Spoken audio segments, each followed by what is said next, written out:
Hari ni kita orang nak bawa korang explore Kofakan.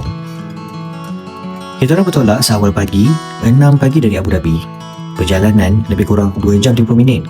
Tapi memang berbaloi sebab sepanjang perjalanan ni pemandangan dia cantik sangat dan perjalanan pun lancar je.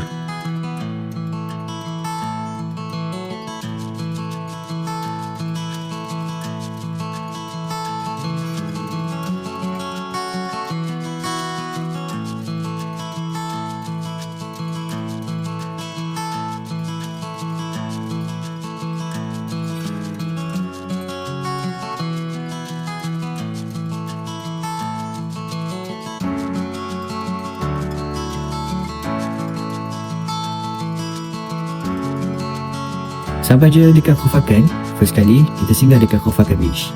Pantai dia memang cantik, air laut biru, jernih dan suasana dia pun tenang sangat. Memang best lain angin pagi ni.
Kat sini korang boleh tengok ada kambing gurun kat atas tu. Gila. Susah nak jumpa.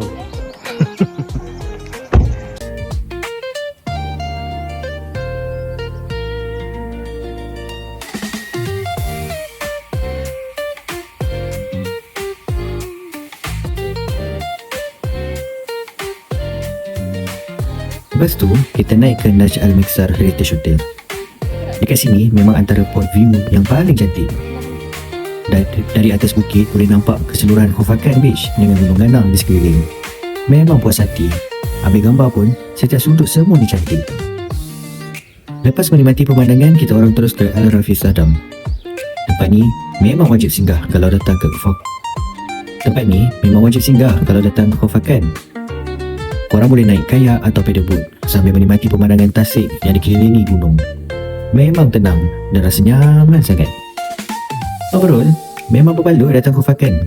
Walaupun perjalanan dari Abu Dhabi ambil masa lebih kurang 2 jam 30 minit, dalam satu hari dah boleh menikmati pantai, view atas bukit dan tasik yang cantik.